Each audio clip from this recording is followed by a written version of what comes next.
चलिए शुरू करते हैं बिहार की हर बड़ी और भरोसेमंद खबर सिर्फ 5 मिनट में।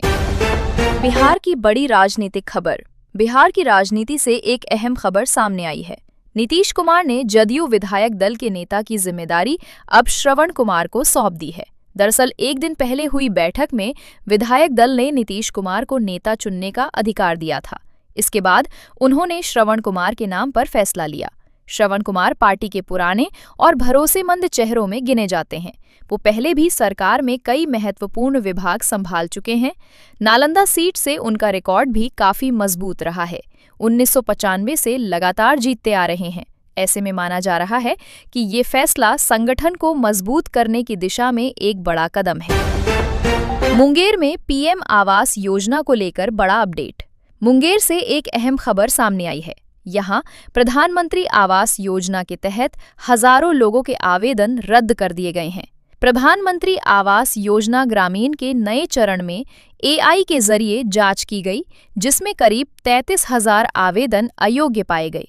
जिला प्रशासन ने 3 बार सर्वे करवाया था और 71,000 से ज्यादा लोगों को चिन्हित किया गया था, लेकिन एआई जांच के बाद कई मामलों में गड़बड़ी सामने आई। यही वजह है कि अब तक अंतिम सूची जारी नहीं हो पाई है। इस स्थिति से उन लोगों में चिंता बढ़ गई है जो लंबे समय से इस योजना का इंतजार कर रहे थे। बिहार की राजनीति में बयानबाजी तेज। बिहार की सियासत में एक बार फिर बयानबाजी तेज हो गई है। तेज प्रताप यादव ने राहुल गांधी के नेतृत्व पर सवाल उठाए हैं। उन्होंने कहा कि कांग्रेस पार्टी राहुल गांधी के नेतृत्व में सही तरीके से नहीं चल सकती। उनके मुताबिक प्रियंका गांधी इस जिम्मेदारी को बेहतर तरीके से संभाल सकती हैं। इस बयान के बाद राजनीतिक माहौल गर्मा गया है। वहीं कांग्रेस नेता उदित राज ने प्रतिक्रिया देते हुए कहा कि तेज प्रताप की बातों को ज्यादा गंभीरता से नहीं लिया जाता। इसके साथ ही नीतीश कुमार और राहुल गांधी को लेकर भी बयानबाजी जारी है। भागलपुर में पेट्रोल डीजल संकट। भागलपुर से एक चिंता बढ़ाने वाली खबर सामने आई है। जिले में पेट्रोल और डीजल की आपूर्ति में करीब 25 से 30% की कमी दर्ज की गई है। इस कमी का असर अब साफ तौर पर दिखने लगा है। परिवहन सेवाएं प्रभावित हो रही हैं, किसानों को खेती के काम में दिक्कत आ रही है और बाजार की गतिविधियों पर भी इसका असर पड़ रहा है। हालत ये है कि जिले के कई पेट्रोल पंपों पर ईंधन की किल्लत हो गई है, जिससे लोगों को लंबी कतारों में इंतजार करना पड़ रहा है।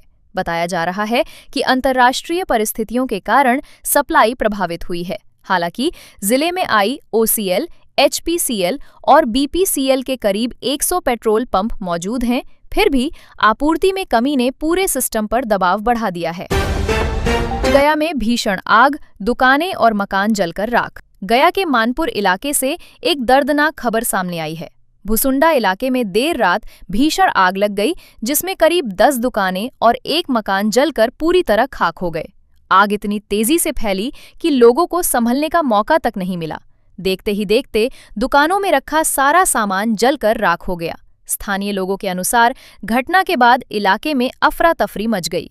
एक दुकानदार ने बताया कि जब तक वो मौके पर पहुंचे, आग विकराल रूप ले चुकी थी। वहीं चिकन दुकान के मालिक के मुताबिक लाखों रुपए के मुर्गे भी इस आग में जलकर नष्ट हो गए। इस घटना से व्यापारियों को भारी आर्थिक नुकसान हुआ है। पटना एयरपोर्ट पर बड़ा हादसा टला। पटना से एक राहत भरी लेकिन गंभीर खबर सामने आई है। जयप्रकाश नारायण इंटरनेशनल एयरपोर्ट के नए टर्मिनल में अचानक दीवार से टाइल्स गिरने की घटना हुई।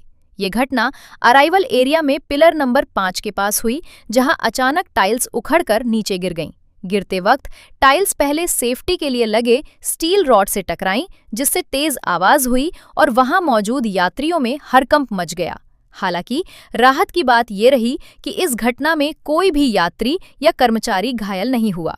एक बड़ा हादसा टल गया, लेकिन इस घटना के बाद एयरपोर्ट की सुरक्षा और निर्माण गुणवत्ता पर सवाल जरूर उठने लगे हैं। रेलवे का समर प्लान, यात्रियों को राहत। गर्मी के मौसम को देखते हुए रेलवे ने बड़ा फैसला लिया है।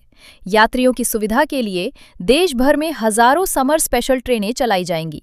इंडियन रेलवेज के मुताबिक करीब 18,262 समर स्पेशल ट्रेन ट्रिप्स चलाने की योजना है।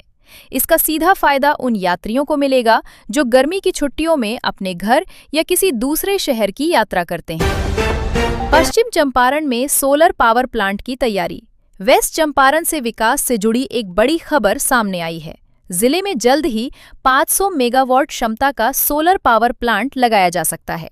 इस परियोजना को कोल इंडिया लिमिटेड के जरिए स्थापित करने का प्रस्ताव रखा गया है। इसको लेकर बेतिया में एक अहम बैठक भी हुई, जिसमें केंद्रीय मंत्री सतीश चंद्र दुबे और जिला प्रशासन के अधिकारी मौजूद रहे। अगर ये प्रोजेक्ट जमीन पर उतरता है तो इससे न सिर्फ बिजली उत्पादन बढ़ेगा, बल्कि इलाके में रोजगार के नए अवसर भी पैदा होंगे। साथ ही ये कदम जिले को ऊर्जा के क्षेत्र में आत्मनिर्भर बनाने की दिशा में बड़ा माना जा रहा है। भोजपुर में जमीन घोटाले पर प्रशासन सख्त। भोजपुर से एक बड़ी कार्रवाई की खबर सामने आई है। जमीन खरीदारी में गड़बड़ी के मामले में प्रशासन ने सख्ती दिखाते हुए 44 खरीदारों को नोटिस जारी किया है। इन लोगों पर आरोप है कि उन्होंने निबंधन शुल्क में करीब 2.5 करोड़ रुपए की हेराफेरी की है। ये मामला काफी समय से लंबित था, लेकिन अब प्रशासन ने कार्रवाई तेज कर दी है।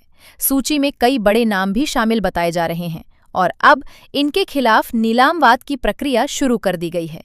यानी साफ है कि इस मामले में अब किसी भी तरह की ढिलाई नहीं बरती जाएगी।